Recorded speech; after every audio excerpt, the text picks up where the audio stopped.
Bom, e se mesmo assim eu ficar com dúvidas, eu posso ir nos arquivos de exemplos. Em cada local onde eu faço algum tipo de análise no Gênesis, eu tenho a possibilidade de acessar um arquivo de exemplos.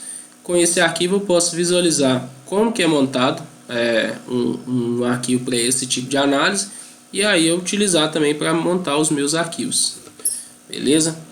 Então, agora vamos fazer então uma análise de variância na prática. Nós vamos fazer uma análise de variância em delineamento inteiramente casualizados, num experimento que foi feito avaliando 5 genótipos em 4 repetições e com 4 variáveis avaliadas. Então, primeiramente, nós vamos aqui no nosso Gênesis, nós vamos no primeiro menu, que é Estatística Experimental, Análise de Variância e Delineamento inteiramente ao acaso. A gente vai abrir aqui uma janelinha, tem algumas coisas a pontuar. A primeira é essa exclamação aqui, que é onde eu puxo o meu arquivo de exemplo. Então, sempre que eu clicar aqui, ele já me carrega um arquivo de exemplo. No caso, o arquivo de exemplo se chama plano1.dat.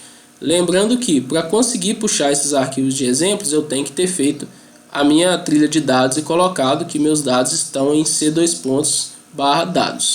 Então, quando eu clico aqui, eu posso vir em declaração de parâmetros, e quando eu clico em ler dados, eu consigo ver o modo como um arquivo de exemplo foi montado. Então, se eu tenho uma coluna com números inteiros, outra coluna com números inteiros e o resto números com decimais, esses aqui eu sei que são as variáveis. Então, eu sei que preciso ter duas colunas. Se tem duas colunas, uma vai ser para tratamento, sempre a primeira, a segunda vai ser para repetições. Então, quando eu terminei de olhar, eu posso mandar sair aqui, eu volto na minha tela inicial. Mas eu não quero ver o arquivo de exemplos, eu quero rodar a minha análise. Então, o meu arquivo de dados, eu vou abrir ele clicando aqui ou aqui. Então, eu vou clicar aqui, mando abrir de novo. E aí eu abro a minha pasta. Geralmente vai aparecer, vai entrar nessa pasta dados, que é onde estão os nossos dados. Como eu já tinha aberto anteriormente, ele já tinha ido direto para a minha pasta, que é essa aqui, RGV 024. Eu criei uma nova pasta dentro da pasta de dados. Então aqui eu tenho vários arquivos, que eu já rodei algumas outras análises. O meu arquivo é esse aqui, aula DIC. Então ele já ficou montado. Se eu quiser aumentar aqui para visualizar melhor, eu posso clicar nessa setinha. Então eu tenho aqui o meu arquivo de dados. A primeira coluna são os tratamentos, a segunda as repetições, e a partir daí nós temos as nossas variáveis. Terminei, eu posso clicar aqui em salvar ou em finalizar. Agora eu vou fazer a declaração dos parâmetros. Esse passo aqui é importante para o programa saber realmente o que tem no meu arquivo. Aí vocês vão ver que tem essa mãozinha aqui de mágico, a varinha de mágica. Quando eu clico nela, ele automaticamente já preenche esses dados, desde que eu tenha montado um arquivo de dados correto. Ele já tinha aparecido aqui, porque eu já tinha feito isso antes. E depois que você preenche uma vez, se você for rodar de novo esse mesmo arquivo, ele já vai manter preenchido de acordo com o que você fez na última vez. Então ele é automático aqui, ele já falou que tem 4 variáveis e tem 5 genótipos. Tá ok. O meu experimento não tem testemunhas, mas se eu tiver testemunho no meu experimento, eu posso colocar aqui também. Isso é muito comum no experimento de melhoramento. Ele tem aqui já o arquivo de dados que eu puxei. E tem uma opção aqui bem interessante quando eu clico nesse nome aqui, arquivo de dados. Se eu clicar aqui, eu consigo ver se existem erros no meu arquivo de dados. Vocês vão ver aqui que ó, ele está falando que tem 6 colunas, está correto, já que são 4 variáveis e as 2 colunas de tratamento e de repetição. E tem 20 linhas, está correto também, porque são 5 tratamentos vezes 4 repetições. E ele está dizendo aqui que não tem nenhum tipo de erro. Quando ele diz que tem o erro linhas em branco, geralmente é porque a gente esqueceu de remover aquela linha lá no finalzinho, quando eu copio o arquivo do Excel e colo lá no meu bloco de notas. Então eu teria que ir lá e corrigir. Presença de vírgulas é quando eu não mudei o meu sistema de vírgula para ponto. Aí ele aparece aqui também. Células em branco, esse é bem interessante. Às vezes a gente tem uma quantidade muito grande de dados, a gente não consegue ficar olhando todos ao mesmo tempo. Às vezes, sem querer, eu deleto uma célula, ou teve uma informação que foi esquecida de anotar, ou até mesmo um dado perdido. aí fica uma célula em branco. Não posso deixar, então ele avisa aqui. Se for, por exemplo, um dado que eu não consegui observar em campo, eu tenho que colocar como sendo -9. Como eu falei, o -9 é o código para dados perdidos aqui do Gênesis. Presença de alfanuméricos, geralmente é quando fica alguma letra. Pode ser que sem querer eu digitei uma letra, ou que eu esqueci de corrigir alguma coisa que tinha no meu arquivo de dados. Lembrando que é só números, ou o símbolo de menos, ou o símbolo de ponto. Números negativos ele também avisa. Isso aqui não necessariamente é um erro. Eu posso ter nas minhas características avaliações negativas e posso ter também dados perdidos que eu coloquei o número -9. No meu caso, do meu arquivo de dados não tem nenhum, mas aqui ele pode avisar e dá para rodar mesmo se tiver dados negativos. E o último, presente de tabulação. Se a gente esquecer de fazer aquela etapa de trocar a tabulação por espaço. Como todos os meus já estão corretos, eu vou só finalizar aqui. Voltando então na minha parte de declaração de parâmetros, as outras opções que eu tenho, que eu posso ler os meus dados novamente, assim como eu fiz com o arquivo de exemplo. Então ele abre aqui para eu visualizar. Ele dá até já algumas informações, o mínimo e máximo, por exemplo, é a média de cada coluna. Quando eu saio, ele já sai, eu posso voltar aqui de novo. E tem esse campo aqui que é mais específico para melhoramento. Então, a esperança do quadrado médio aqui para fazer cálculo, por exemplo, de variância genética e variância fenotípica. Não vai ser o nosso caso, eu vou retornar. Então, se já está tudo ok aqui, eu posso mandar retornar ou sair por aqui também. A outra opção é a questão do nome das variáveis. Quando a gente tem poucas variáveis, eu posso até deixar sem nomeá-las, mas eu sempre acho adequado colocar o nome. Se eu não fizer isso, elas vão aparecer como sendo x1, x2, x3, cada variável vai ser x alguma coisa.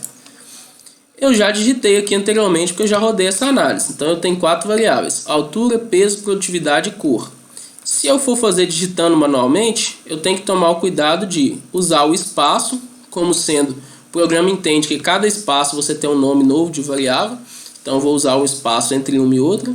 Se a minha variável, por exemplo, for peso de frutos, eu não posso colocar peso espaço de espaço frutos. Eu tenho que colocar, por exemplo, um traço, ou aquele travessãozinho que vem embaixo, ou então eu abrevio, coloca PMF, PDF, por exemplo. Não posso utilizar espaço, porque cada vez que tem um espaço, o programa entende que é uma nova característica. Bom, eu posso também carregar as informações com relação aos nomes das variáveis. Para isso eu clico aqui em carregar, arquivo, abrir. Depois que eu abrir aqui, eu já estou na minha pasta, eu procuro o arquivinho que eu tenho os nomes das minhas características, que é esse aqui, aula DIC nomes. Eu cliquei aqui 2 vezes, ele aparece os nomes das minhas características, lembrando então que ele também vai ter que estar em TXT e cada característica vai ter que vir numa linha.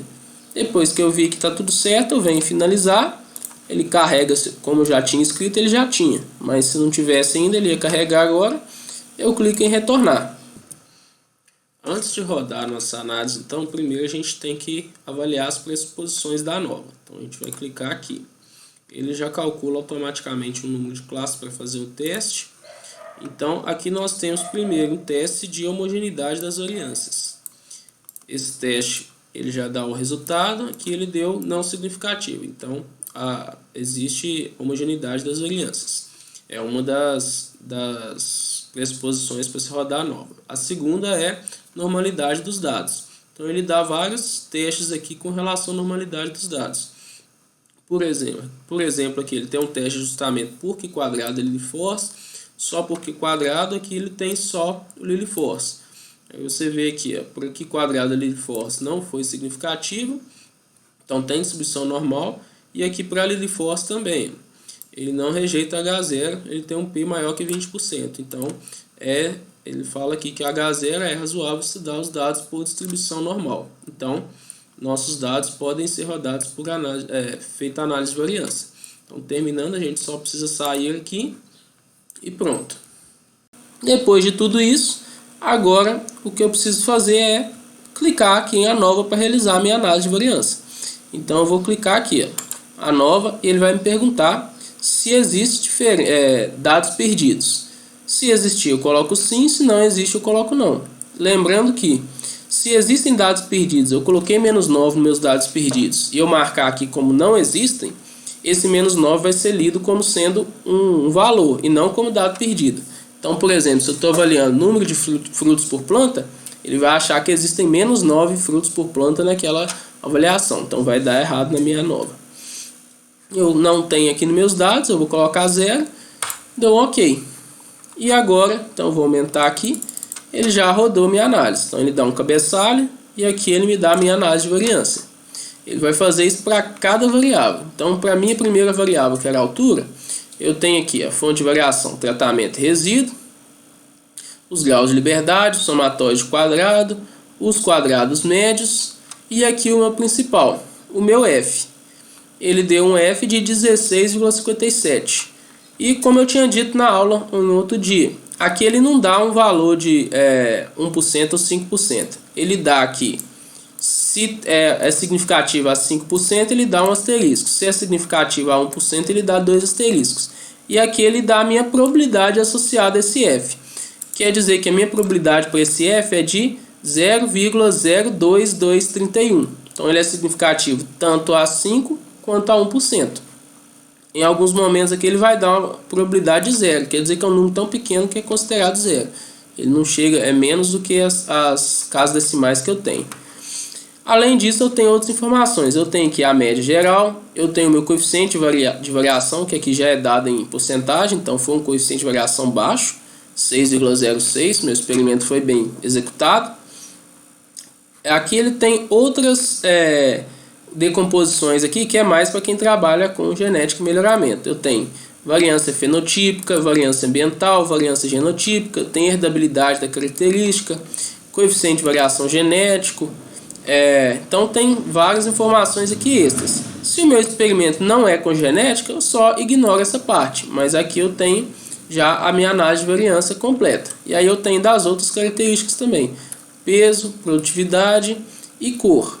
Aqui ele dá também algumas saídas com covariâncias, correlações, então ele dá uma série de coisas, arquivos de médias. E essas informações aqui eu consigo gerar um novo arquivo também. Terminei a minha análise, eu posso, por exemplo, exportar esses dados. Eu posso exportar aqui para o Word, para o Excel, para uma planilha. Geralmente eu exporto para o TXT, para o arquivo do bloco de notas. Então eu clico aqui, ele vai gerar um bloco de notas com a minha saída. Eu prefiro bloco de notas porque ele fica numa configuração bem ok. Às vezes quando eu coloco para a tabela ele dá algum problema de configuração. Então aqui eu tenho tudo, é só eu salvar minha saída em alguma pasta minha. Depois eu fecho. Por fim, quando eu então for finalizar aqui, que pode ser em qualquer um desses locais aqui, eu vou ter uma opção de gerar alguns arquivos de saída, algumas matrizes. Os que nós vamos utilizar geralmente são esses aqui. Variância e covariância residual, que é um arquivo onde vai ter na coluna, na diagonal, já que são matrizes, né? Na diagonal eu vou ter os quadrados médios do resíduo, que vão ser utilizados, por exemplo, para fazer teste de média. Correlações, se eu quiser também, eu vou utilizar essas correlações fenotípicas aqui. Quem trabalha com genética e melhoramento pode utilizar também a genotípica. A residual também pode ser utilizada, geralmente não é utilizada não.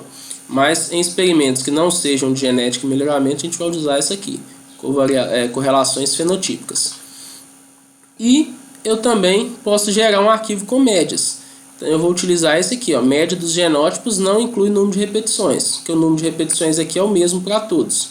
Então eu vou marcar esse aqui. Vou marcar também a minha correlação então fenotípica. Vocês veem que ele já dá o caminho aqui, que é exatamente o mesmo que nós tínhamos o nosso arquivo. Então o nosso arquivo original era a aula DIC, aí eu vou gerar aula DIC MED, aula DIC RFE, que é a correlação fenotípica, e aula DIC CRE, que é o meu arquivo que tem os quadrados médios de resíduo. Se o programa não preencher isso aqui automático, é só eu vir aqui e colocar. Então, depois que eu marquei aqueles que eu quero, eu clico em processar. Se eu não quiser marcar nenhum, é só mandar retornar. Se eu quiser, então eu clico em processar e ele vai gerar então agora os meus arquivos de saída. Então cliquei aqui, Ele vai perguntar, inclui testemunhas? Sim ou não? Eu vou colocar 0 porque o meu experimento não tem testemunha. Então, ok, ele já gerou as meus arquivos de saída.